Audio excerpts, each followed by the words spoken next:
Hey guys, this is CJ Nash, CJ the Pineapple Drummer, or Modus from Chaosis, and you guys are listening to Heavy Magazine. CJ, good afternoon. Thanks for joining us. Crispy, mate, long time no chat. How are you, Has been brother? far too long, mate. Now, before we get going, mate, like there's people out there that won't be able to see this and only hearing it, and they're wondering what the fuck do you drum on pineapples? Like, why do they call you the pineapple drummer? It's actually a funny story. So when I used to have, when I first got my dreadlocks, if people have ever had them before, they know they're pretty stiff and they kind of stick out of your head a little bit until they settle in and your scalp does and all that. So when I used to work at the music spot and I would tie them up, it looked like a big pineapple thing that would hang out the back. And one of the dudes actually edited my face onto a meme of a pineapple, and it's just it was something along the lines of like be sweet like the pineapple or something like that. And then he put my face on it. And then I'm one's just like, well, if you think you've got the one up on me, it's not going to happen. So I made it my profile picture, and everyone's like, oh, dude, you're the pineapple drummer. And I'm like, yep. And it's stuck ever since, dude. Well, thanks for clearing that up for me, mate. But we're not here today to talk hairstyles. We're actually here to talk about something a lot more significant. So on July the 1st, you will be holding a special workshop titled The Foundations of Rock Drumming, mate. So tell us a bit more about that. Yeah, so clinic is going on 1st of July from 11 a.m. at Big Space. And yeah, starting to put my feet more into the world of education and running clinics and workshops and stuff like that. And yeah, I'm really kind of excited to put my foot into it, because I grew up going to a lot of different clinics and getting to briefly rub shoulders with like some of the greatest drummers in the world, and it's always been on my bucket list to actually get to host one of my own. And it's definitely with the way it's already looking with this one, it's definitely not going to be the last one, that's for sure. Very good. Like that things like this, mate, like especially given the internet and the way things are getting out there these days, like they're a dime a dozen pretty much. Like I know personally, I know that this is perfect for someone like you to do and people should get behind it. But for those out there who might not know who CJ the Pineapple Drummer is, what qualifies you to host something like this? um well, for me to do this is like I've had a career now for over 20 years of playing. Like I was playing my first shows when I was about 13 years old. When I say shows, I actually mean like cover band shows, being in a pub rock band playing like Elvis and Beatles tunes, on a Friday night. And not being 18, they would pull me downstairs in between breaks because I was underage and couldn't be up there. So I'd sit downstairs for 15 minutes, do my homework, and go back up. But I've come a long way, mate. I've achieved a lot in the industry without trying to push myself up on a pedestal by any means. But I was a classical percussionist and a brass band dude. I've toured with a lot of like really great acts, over the years, and have kind of been in such a weird, eclectic group of bands and musicians and artists that I have played with over the past 20 years, from, being in marching bands, playing the Shanghai Tourism Festival, to playing party brass bands in Switzerland, to playing in masked, metal bands across Australia, to even being a part of the Thousand Gongs Festival at the Australian Percussion Gathering, and getting to play, I think it was something ridiculous like a 72-inch gong. Like, I don't know, I've had quite a big career with all of this, and I know there's a couple of things. I'm one of those people that does like to give back and share my knowledge. I don't really gatekeep any experience or knowledge that I've had with anyone, for that matter. And I know that there are a few things that I can accredit to my success over the years, and probably the biggest one is having these foundations that have allowed me to adapt to essentially any situation musically that's kind of been put in front of me, and it's helped me adapt and be able to swim and not sink. And again, being the kind of person that wants to kind of give back and help and give as much knowledge as possible, I kind of feel like the world of workshops is the best place to kind of do it. So yeah, I've had quite a big career, and I feel like I'm at the point where I want to start really being able to give back and really help that next generation of musicians and drummers that are kind of coming into this strange post-COVID world now. And something like this isn't drummer specific either. I mean that in the point of like you can be anywhere from beginner to intermediate to seasoned. You can be into rock, classical, metal. Like it's just drummers of all walks and lives? Yes, absolutely. And that's kind of the thing, because as much as, when I was first thinking about this clinic and going like, okay, I'm going to do it.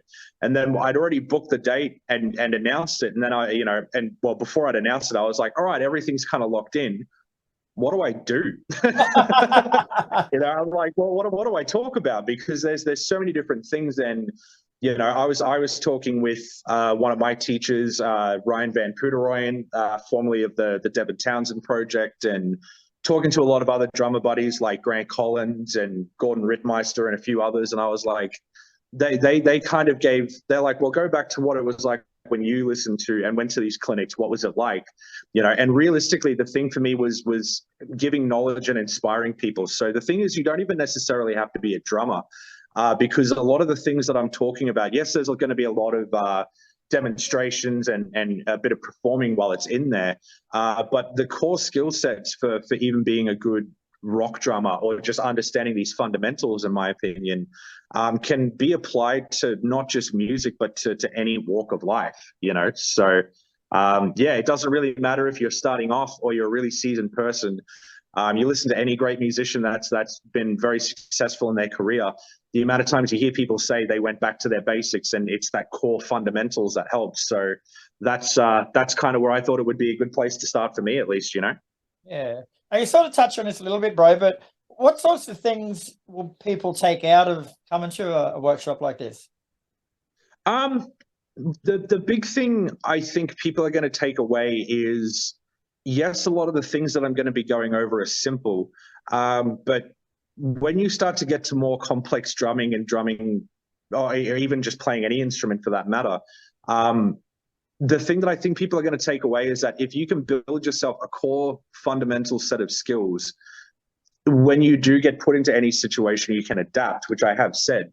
But what else they can kind of get out of it too, is the ability to get a one-on-one with at least someone like myself. And I definitely don't put myself up there as any of the best. I know there are plenty of other dudes, even in Brisbane, let alone Australia or worldwide, that are definitely more successful with what they have achieved, and are some phenomenal players. But I think the one thing that they can get out of it is at least being able to have a close one-on-one with myself. And if they want to ask questions, there's going to be a Q&A, and they kind of get to also see a really nice exclusive, me performing a few Chaosis songs without a mask, without being in any theatrics for that matter. So, there's a couple of nice little things like that, but I think it's also the philosophy of why we started to play, why we're all here. We're all here for the same reason, and it's music, and it doesn't matter if you've been playing drums or you're not even playing drums, or if you've been playing drums for 20 odd years.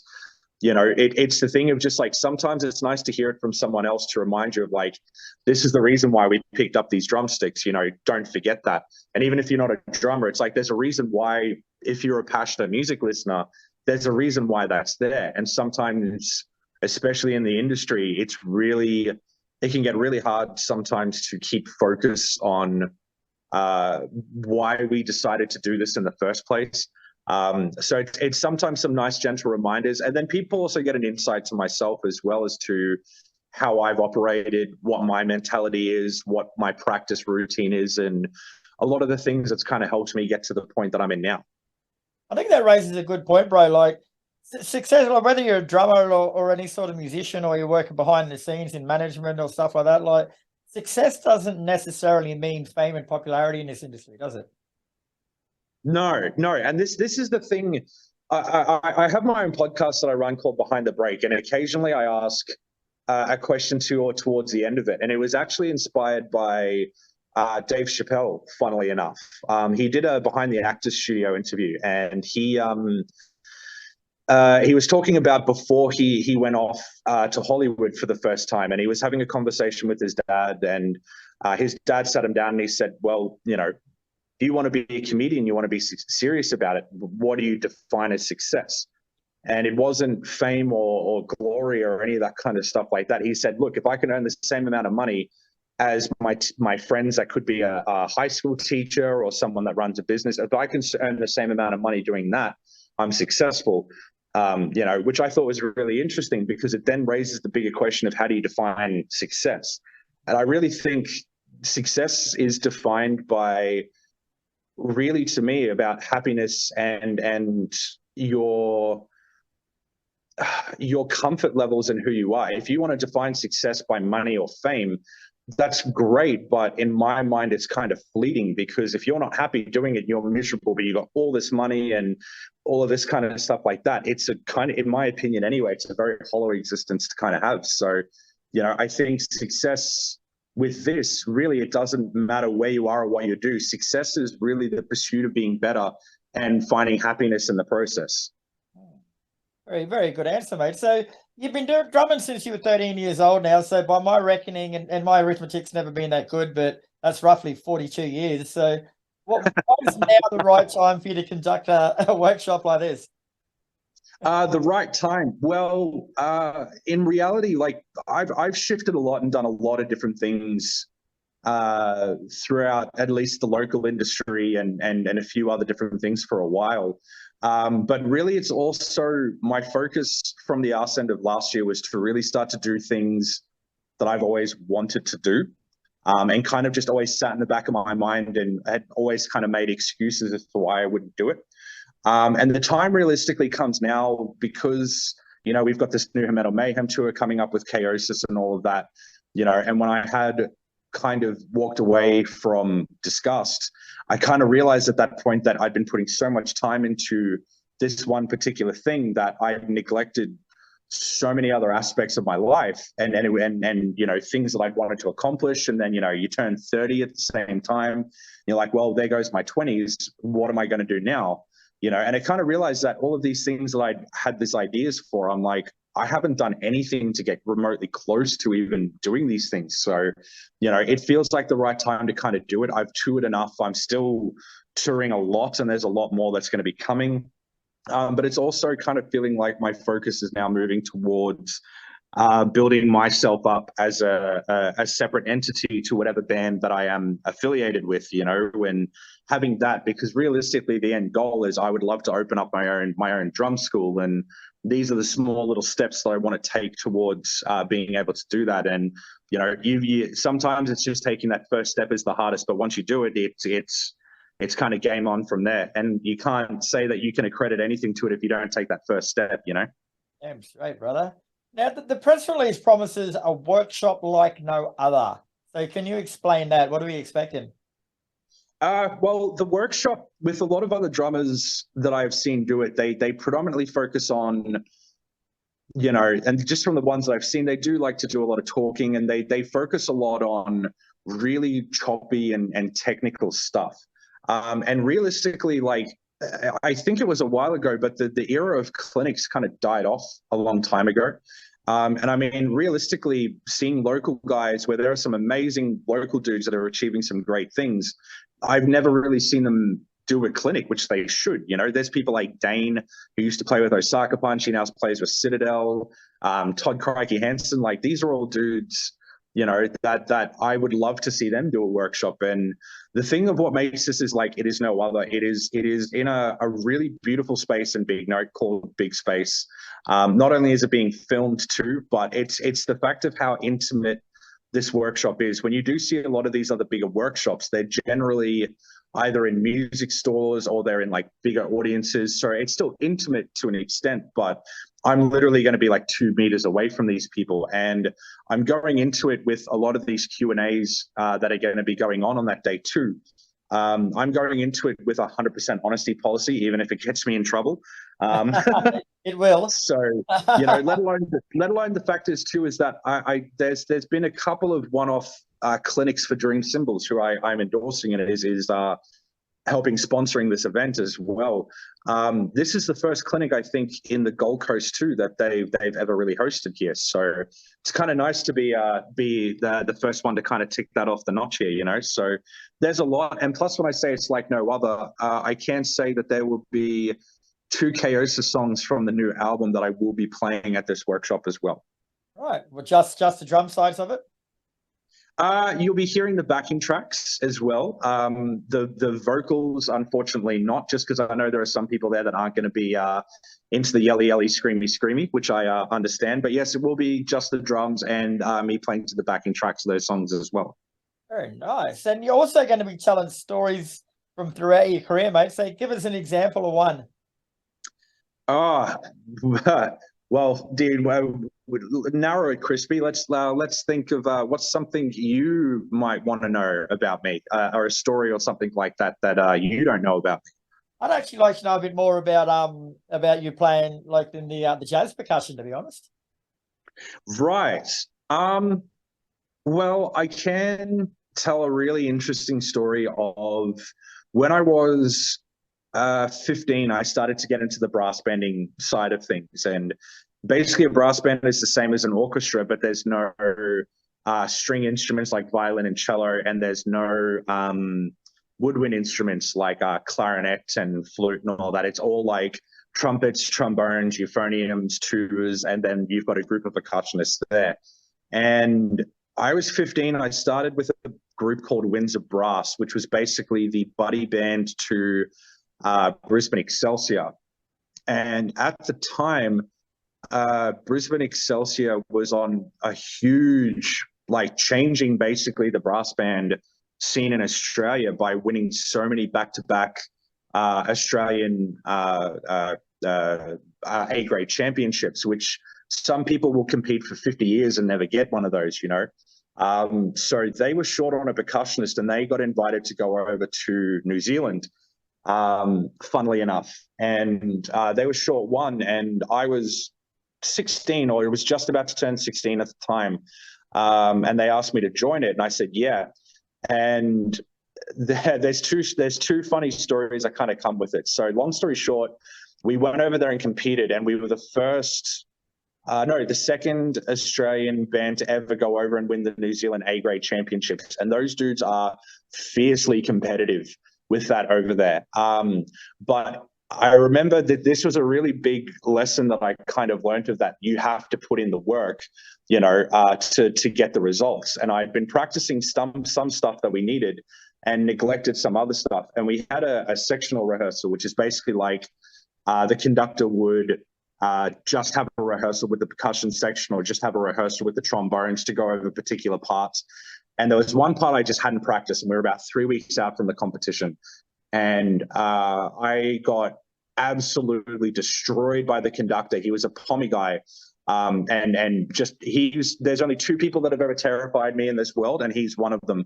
And I basically, because I got a stand thrown at me from across the room that I literally could feel scrape my ear as it went past. And yeah, I remember that was the first time I had the wake up call of like, this is real. This is some pretty big shit that you're doing, and you need to work your ass off to get there. So, you know, and you need to put in the work, because that's the only way you get the results at the end of the day. So, you know, I went outside, I had a cry to myself. I picked my shit up. I think I remember on the way home from that rehearsal, I think I listened to Downs Learn From This Mistake about 50 times over, having a little cry in the car on the way back home. But then funnily enough, we went over there and competed, and there's a part of it where you have to do a street march. And they grade you on a whole bunch of things and stuff like that. And for anyone that's done street marching with brass bands or any of that kind of stuff, when you step off, the first foot everyone's meant to step off on is the left foot. Now, being over there, again, being freshly like 16 at the time, and there's a whole bunch of Kiwi dudes. It's about freaking -2 degrees in Christchurch. And there's all these Kiwi dudes at about 6 a.m. in the morning just screaming at you, just abusing you, trying to get you to make a mistake and blah, blah, blah, and trying to block it out. And then the next minute, I just faintly hear the band major, and he gives us the cue to start the march, and then everyone knows when to step off in the right time. My dumb ass wasn't paying attention enough because I was too busy trying to block out all these Kiwi dudes screaming at me. I stepped off on the right foot. and someone snapped a photograph of the whole band from a side angle, and you can see the whole like 30 odd people stepping off on the left foot. And there's my dumb 16-ass baby face Jufro looking motherfucker that literally just stepped off on the wrong fucking foot. And that photo is still in that fucking band hall that people are like, this is why you need to fucking pay attention.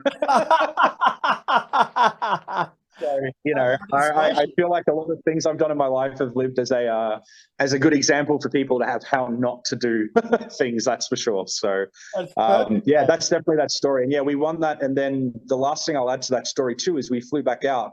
And the next day when we arrived, we got the news that there was the earthquake in Christchurch where the church had collapsed. I literally was standing there the day before the earthquake happened. On one, the left foot or the right foot? No. Yeah, both.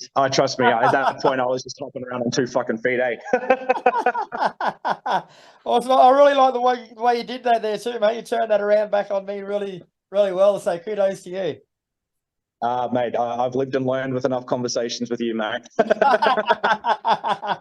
Oh, very good. And we've spoken a bit about the band Chaosis that you're in, like the New Zealand band, but you guys have got something really special happening later on this year called New Metal Mayhem. So try to tell us a bit more about that. Well, this is the tour where the inner joke for me is no pressure. But yeah, look, it's really awesome.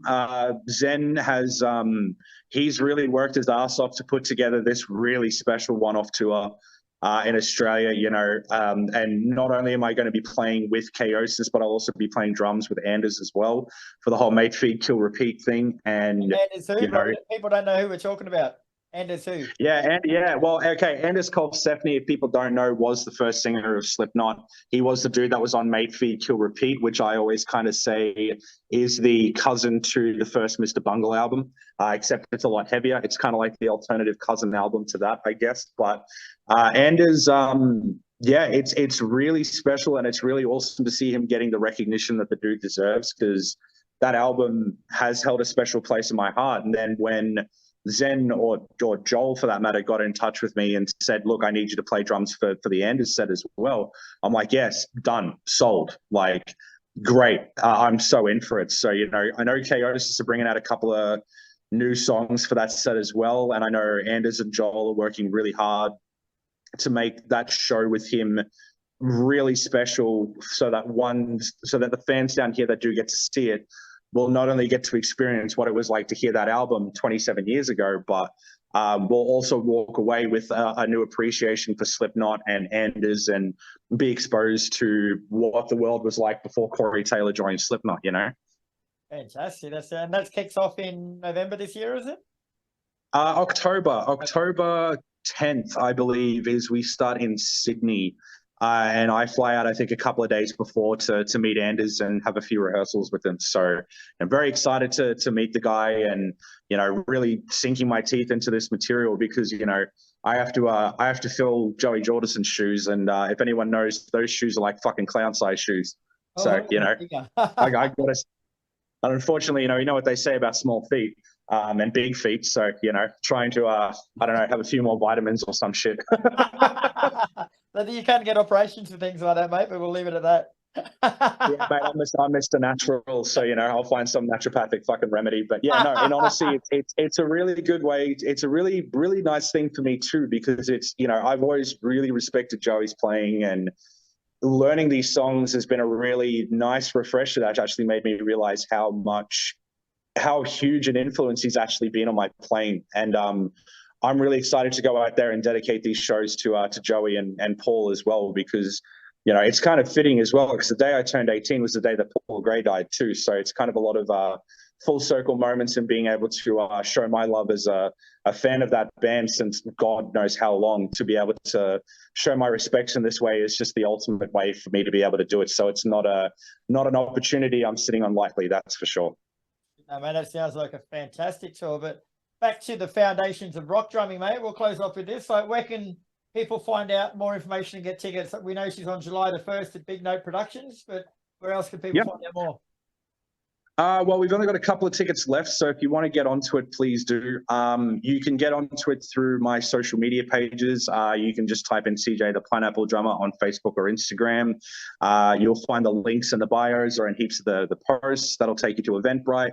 Tickets are free, by the way. It is at zero cost. All you have to do is get there. It is being sponsored by VAPA, which is one of the schools that I teach at. Danielle is absolutely fantastic.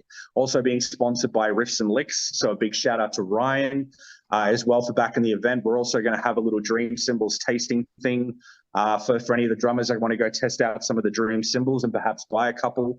And also is shouted out, is also being really helped with Dream Cymbals as well. A shout out to Ed. He's really helped me understand the world of running my own clinics. So you'll see it at 11 a.m. You'll see it at BigNote Productions. If you want to get tickets, as I said, go onto my socials and please come. It'll be it's going to be a really special event, and there's only one chance you'll get to come to my first clinic. So you don't want to miss out. Thanks, Sage. All right, CJ, well, thanks for your time, mate. I actually got to learn a little bit more about you myself then, so it's been an absolute pleasure as usual. My pleasure. Thank you, Crispy. And guys, go show your support to Heavy Magazine as well. Crispy's a longtime friend and family member to me. So make sure you show some love to Heavy Magazine. Brother. Thanks for your time, man. Likewise, mate. Talk soon.